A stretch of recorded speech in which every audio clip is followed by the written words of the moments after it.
Bienvenidos a El Gran Debate Bíblico. Hoy nos sumergimos en una de las preguntas más controversiales dentro del cristianismo.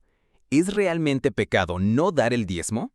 ¿O hemos vivido siglos de interpretaciones equivocadas y malentendidos? Desde los primeros siglos de la fe, el tema del diezmo ha provocado debates intensos, divisiones en comunidades e incluso sentimientos de temor y culpa en millones de creyentes.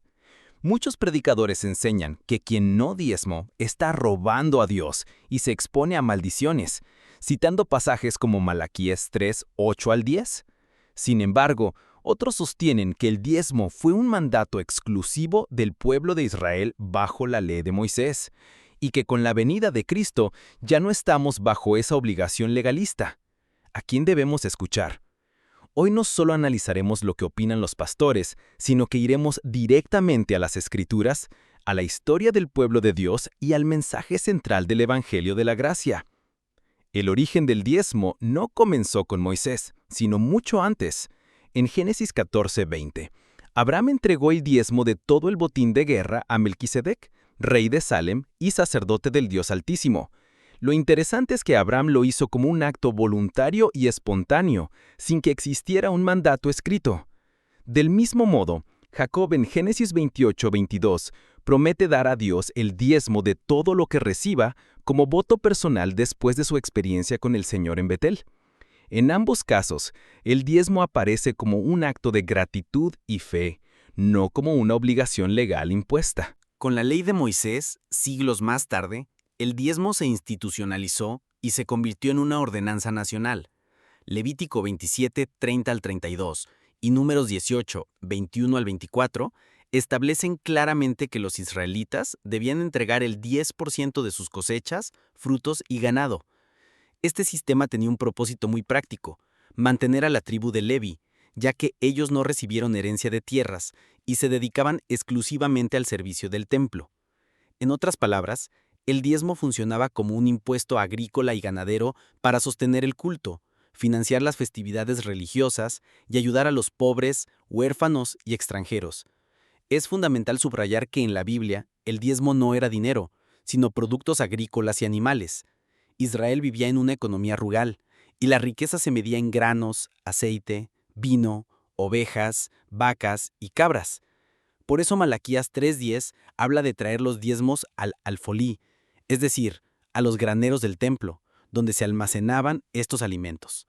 La idea de dar dinero como diezmo es una adaptación mucho más tardía, surgida cuando la economía dejó de ser agrícola. Otro detalle importante es que no existía un solo diezmo, sino varios. Según Deuteronomio 14, 22 al 29, había el diezmo levítico destinado a los sacerdotes y levitas, el diezmo festivo para financiar las grandes celebraciones religiosas en Jerusalén, el diezmo para los pobres, huérfanos y extranjeros. Si sumamos todo, los israelitas no daban solo el 10%, sino que podían llegar a entregar entre un 20% y un 30% de su producción anual. Esto demuestra que el diezmo era mucho más que una práctica espiritual. Era un sistema legal, económico y social que garantizaba justicia, solidaridad y sostenimiento del culto nacional. Cuando llegamos al Nuevo Testamento, el panorama cambia radicalmente. Jesús menciona el diezmo de forma clara solo una vez, en Mateo 23:23. «Ay de vosotros, escribas y fariseos hipócritas, porque diezmáis la menta, el eneldo y el gomino, y dejáis lo más importante de la ley, la justicia, la misericordia y la fe». Aquí notamos que el Señor no estaba prohibiendo el diezmo, pues en ese tiempo aún estaba vigente la ley de Moisés, sino que señalaba el problema de fondo: cumplir con una norma externa mientras se ignoraban los principios espirituales más elevados. Es decir, se podía ser religiosamente correcto al entregar hierbas y especias como diezmo, pero al mismo tiempo ser injusto, cruel o indiferente con el prójimo. Jesús expone la hipocresía de una religión de apariencias, recordándonos que la esencia del reino de Dios es la justicia, la misericordia y la fe. Después de la cruz, la enseñanza apostólica cambia completamente. Ni Pedro, ni Pablo, ni Juan, ni ningún otro apóstol enseñaron a la iglesia que debía diezmar como condición de fe. En lugar de ello, encontramos un principio nuevo, la ofrenda voluntaria y generosa, motivada por el amor y no por la obligación. El apóstol Pablo lo explica con claridad en 2 Corintios 9:7. Cada uno dé como propuso en su corazón, no con tristeza ni por obligación, porque Dios ama al dador alegre. Este versículo marca un cambio profundo. El modelo del Antiguo Testamento, un impuesto fijo del 10% de la producción, es reemplazado por el modelo de la gracia, donde el Espíritu Santo guía al creyente a dar con libertad y alegría. La motivación ya no es el temor a una maldición, sino el amor a Dios y al prójimo. Aquí notamos que el Señor no estaba prohibiendo el diezmo, pues en ese tiempo aún estaba vigente la ley de Moisés, sino que señalaba el problema de fondo: cumplir con una norma externa mientras se ignoraban los principios espirituales más elevados. Es decir, se podía ser religiosamente correcto al entregar hierbas y especias como diezmo, pero al mismo tiempo ser injusto, cruel o indiferente con el prójimo.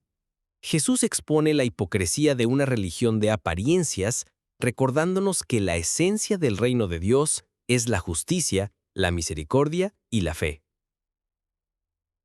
Después de la cruz, la enseñanza apostólica cambia completamente.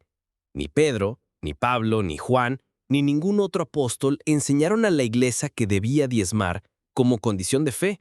En lugar de ello, encontramos un principio nuevo: la ofrenda voluntaria y generosa, motivada por el amor y no por la obligación. El apóstol Pablo lo explica con claridad en 2 Corintios 9:7.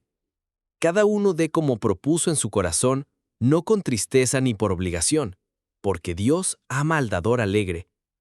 Este versículo marca un cambio profundo. El modelo del Antiguo Testamento, un impuesto fijo del 10% de la producción, es reemplazado por el modelo de la gracia, donde el Espíritu Santo guía al creyente a dar con libertad y alegría. La motivación ya no es el temor a una maldición, sino el amor a Dios y al prójimo. El Nuevo Testamento no ordena a los cristianos diezmar, sino dar conforme al corazón, en gratitud, amor y libertad. La verdadera adoración no está en cumplir un porcentaje, sino en reflejar el carácter generoso de Dios en todo lo que hacemos. Cuando en muchas iglesias se cita Malaquías 3:8-10 para afirmar que los cristianos roban a Dios al no diezmar, rara vez se explica que ese pasaje fue dirigido originalmente a los sacerdotes de Israel, quienes retenían los diezmos y ofrendas que el pueblo ya había entregado. No era un mensaje dirigido a la iglesia del Nuevo Pacto, sino una corrección dentro del contexto del Antiguo Pacto, donde el sistema levítico regulaba la adoración y el sustento del templo.